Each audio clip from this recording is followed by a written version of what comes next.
Hello friend, welcome back to our channel. तो आज का हमारा टॉपिक है आपका मौलिक अधिकार यानी फंडामेंटल राइट। तो सबसे पहले जानते हैं कि फंडामेंटल राइट क्या होते हैं, किसके द्वारा हमको फंडामेंटल राइट प्रदान किए जाते हैं, हमारे पास टोटल कितने फंडामेंटल राइट है, और जब भी हमारे फंडामेंटल राइट का उल्लंघन होता है क्या हम सुप्रीम कोर्ट जा सकते हैं या नहीं। तो सबसे पहले हम शुरू करते हैं कि जो मौलिक अधिकार है वो हमें किसके द्वारा प्रदान किए गए हैं।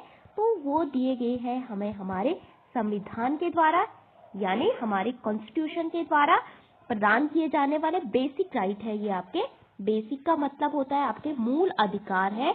ओके, तो इन मूल अधिकारों की गारंटी दी गई है आपके संविधान के द्वारा। ओके, दूसरा आता है जो मौलिक अधिकार होते हैं वो क्या होते हैं। तो हमने जाना कि संविधान के द्वारा प्रदान किए जाने वाले अधिकार है आपके मौलिक अधिकार, और इनको मूल अधिकार भी कहा जाता है।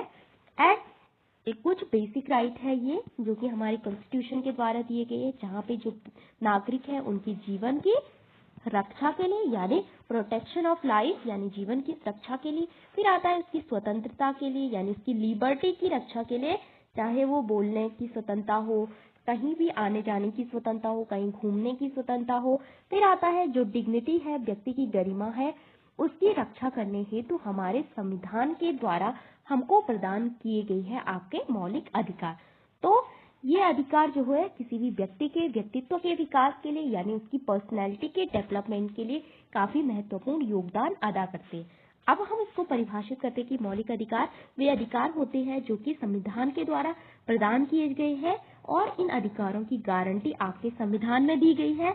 दूसरा आता है ये अधिकार क्या है, व्यक्ति के जीवन की रक्षा करते हैं, उसकी स्वतंत्रता की रक्षा करते हैं और उसकी गरिमा की रक्षा करते हैं। तो इन अधिकारों को हम मौलिक अधिकार कहते हैं।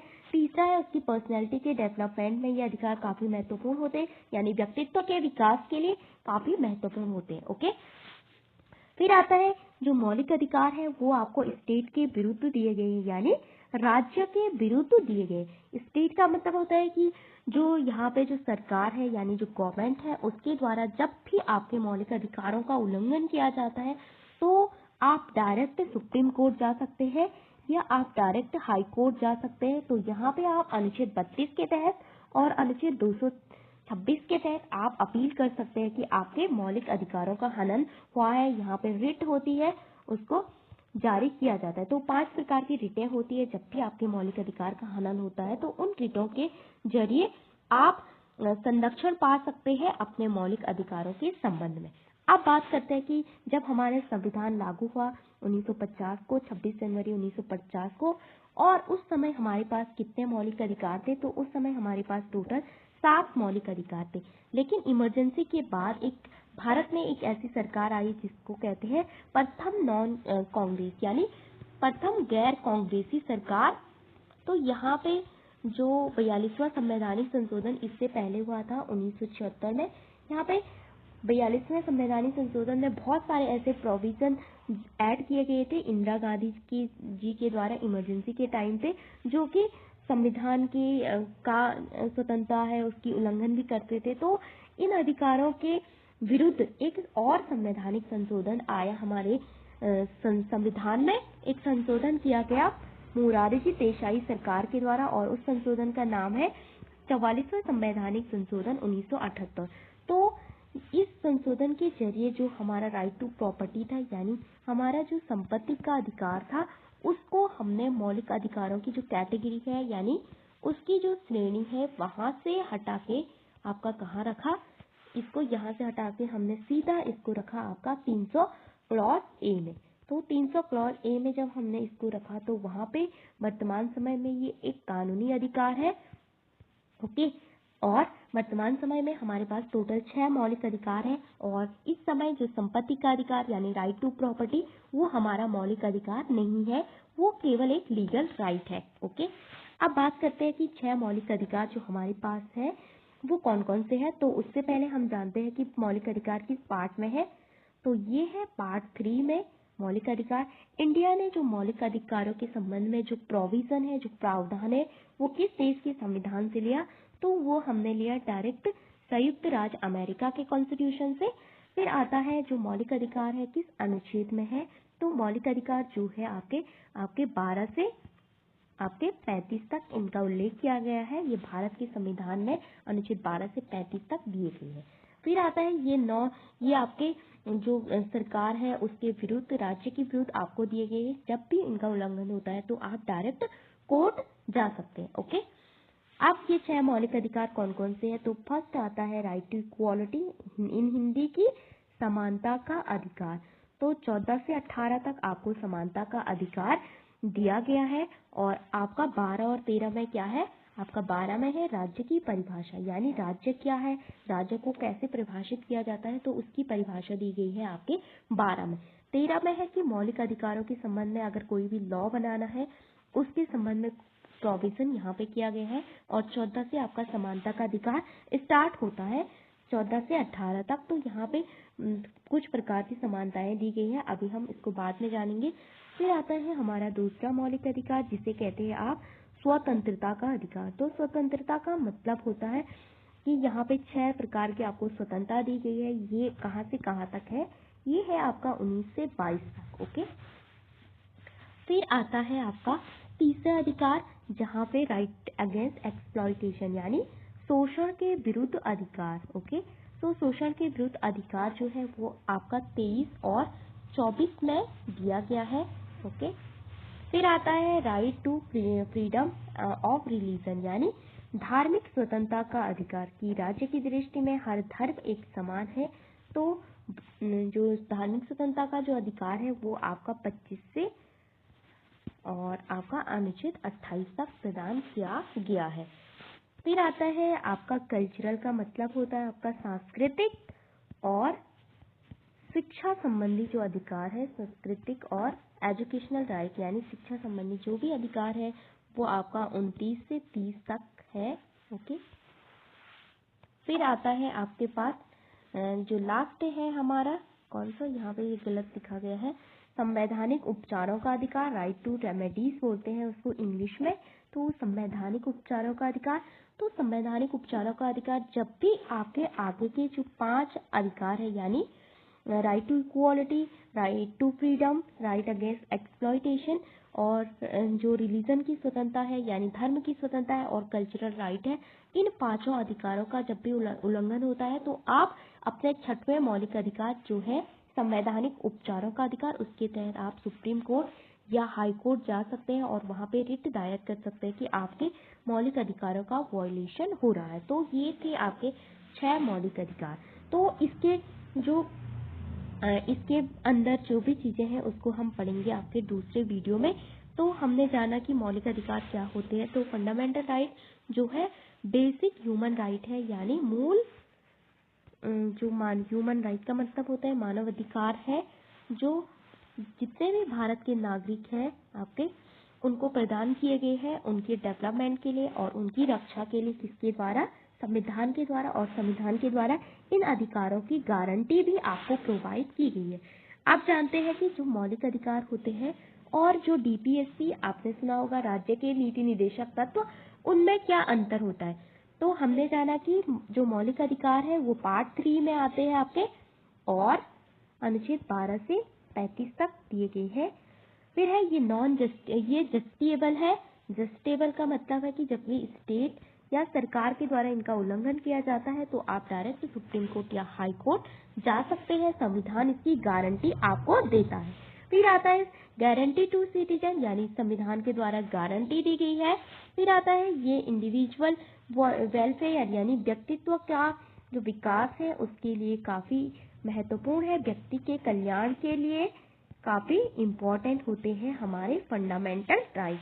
फिर आता है कहाँ से हमने इंस्पायर्ड होके अपने फंडामेंटल राइट लिए थे। तो ये हमने लिए थे यूनाइटेड स्टेट ऑफ अमेरिका, संयुक्त राज्य अमेरिका के संविधान से। दूसरा आता है ये पॉलिटिकल डेमोक्रेसी को स्टैब्लिश करते हैं देश में।